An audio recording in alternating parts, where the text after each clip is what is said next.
모하메드 빈 살만 사우디아라비아 왕세자의 원픽 럭셔리 전기차 루시드가 올해 생산량 목표치를 크게 낮춰잡았습니다. 물류 시스템의 한계로 인하여 원하는 만큼 생산을 하지 못했다는 건데요. 과연 루시드가 현재 이런 어려움을 극복할 수 있을까요?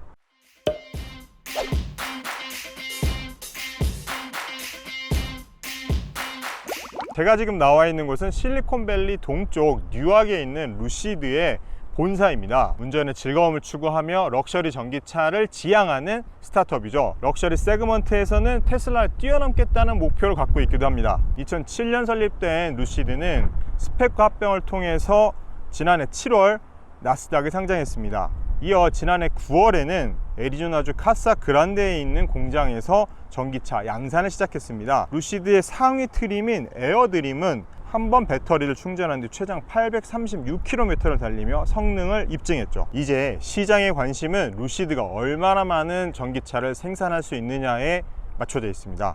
최근 2분기 실적 발표에서 그 내용이 공개가 됐는데요. 올해 생산 목표를 6,000에서 7,000대로 낮춰 잡은 것입니다. 그런데 이게 처음이 아닙니다. 지난 2월에 이미 2만 대였던 생산량 목표를 12,000에서 14,000대로 낮췄습니다. 근데 그때 대비 이번에 절반 정도 수준으로 떨어진 거죠. 왜일까요? 피터 롤린스 CEO는 전기차 업계 전반으로 공급망과 물류 문제를 겪었지만 우리는 물류 시스템의 한계로 상황이 더 악화됐다고 이유를 밝혔습니다. 반도체, 유리, 카페트 등의 부품이 부족해 자동차를 만들지 못한 거죠.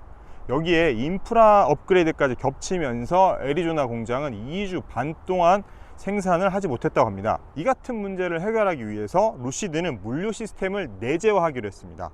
푸조 시트레엔과 피아트 크라이슬러가 합병한 회사 스텔란티스에서 굉장히 오랫동안 활동을 해왔던 베테랑 스티븐 데이비드를 선임 부사장으로 고용해 제조, 물류, 품질 관리 업무를 맡겼습니다.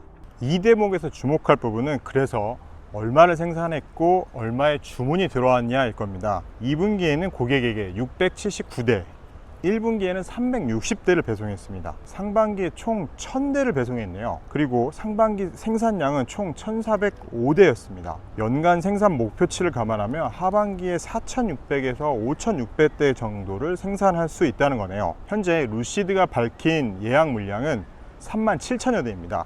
지난 5월에 3만 대였는데 빠르게 증가했네요. 얼마를 기다려야 될지는 모르겠지만 그래도 루시드를 타겠다는 사람들은 그만큼 늘고 있다고 볼 수 있을 것 같습니다. 현재 설치된 설비를 기준으로 연간 생산 능력은 34,000대인데 이를 뛰어넘는 물량이 쌓여 있는 거네요. 이 예약 물량을 소화한다고 가정했을 때 예상 매출을 약 35억 달러로 회사는 예측했습니다. 결국 공급망과 물류 문제를 어떻게 해결하고 생산 속도를 얼마나 빨리 끌어올리느냐가 루시드 실적을 결정할 수 있을 것으로 보입니다. 그런데 이 예약 물량은 사우디아라비아 정부가 발주한 약 10만 대가 빠진 수치라고 합니다. 지난 4월 사우디 정부는 향후 10년 동안 최대 10만 대를 구입하겠다고 했었죠. 사우디 정부는 2030년까지 수도 리야드의 자동차 30%를 전기차로 바꾸겠다는 구상을 실행하기 위해서 루시드를 택했습니다. 사실 사우디는 루시드의 든든한 투자자입니다. 모하메드 빈 살만 왕세자가 이끄는 사우디 국부 펀드인 PIF는 2019년에 루시드에 10억 달러 이상의 투자를 완료했죠. 현재 루시드의 지분 약 62%를 보유한 최대 투자자입니다. MBS 왕세자가 사랑한 루시드의 매력이 무엇인지 제가 직접 확인해 보겠습니다.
루시드는 기술력으로도 굉장히 인정받은 회사죠. 모터 사이즈가 굉장히 작습니다. 테슬라의 2분의 1이고 폭스바겐의 3분의 1 수준임에도 불구하고 그 이상의 성능을 내고 있죠. 또 배터리도 굉장히 뛰어납니다. 전기차들의 포뮬러 대회인 포뮬러 2에 2018년부터 지금까지 전체 출전팀의 배터리 팩을 공급하며 기술력을 인정받았습니다. 내년부터는 파워트레인을 공급한다고 하네요. 포뮬러 2를 통해서 계속해서 기술을 갈고 닦으면서 루시드의 성능은 굉장히 뛰어난 것으로 확인되고 있습니다. 루시드는 굉장히 다양한 트림이 있는데요. 최상위 트림인 에어드림 에디션은 주행거리 417마일에 1111마력인 퍼포먼스 모델과 930마력의 주행거리 520마일인 레인지 모델까지 두 종으로 구분이 됩니다. 가격은 16만 9천 달러부터라고 하네요. 그 다음 모델은 지금 현재 팔고 있는 모델인데요. 에어 그랜드 투어링인데 주행거리 516마일을 자랑하며 15만 4천 달러부터입니다. 에어 투어링은 406마일에 10만 7,400달러부터고요. 에어 퓨어는 8,400달러부터입니다. 루시드의 매력을 충분히 확인하셨나요?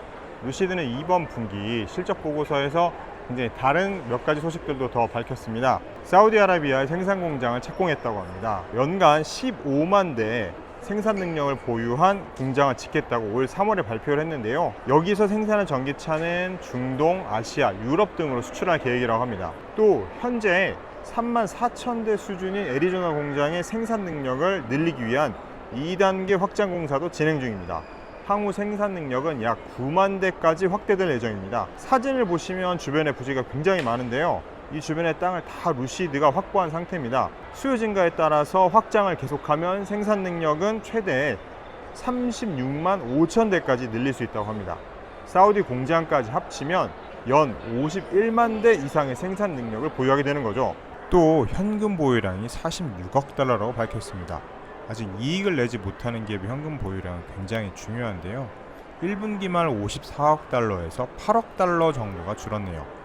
회사는 이 현금으로 내년까지 영업을 하는데 지장이 없다라고 평가했습니다. 네, 또 이런 소식도 있습니다. 디지털 금융 플랫폼인 루시드 파이낸셜 서비스를 출범시켰다고 합니다. 가격이 아무래도 좀 부담스럽다 보니까 리스와 대출을 제공하는 금융사도 함께 만들어서 구매를 더 진작하겠다는 거죠. 또 자동차의 본산인 유럽에도 진출합니다. 그것도 핵심 국가라고 할 수 있는 독일 뮌헨에 유럽 첫 스튜디오를 만들겠다고 발표했습니다. 지금 보시면 이렇게 문이 닫힌 전시장인데도 많은 사람들이 지나가면서 꼭 한 번씩 들여다보고 가고 있죠. 그만큼 주목을 받는 브랜드라고 할 수 있을 것 같습니다. 이번 실적 발표 이후 루시드에 대한 우려가 불거졌습니다. 하지만 찬찬히 뜯어다 보면 여전히 든든한 자본력을 갖고 있는 투자자가 있고 또 생산력을 뛰어넘을 정도로 밀려있는 주문, 이렇게 좋은 소식들도 있습니다. 호재와 악재를 종합적으로 판단하셔서 성투하시기를 기원합니다.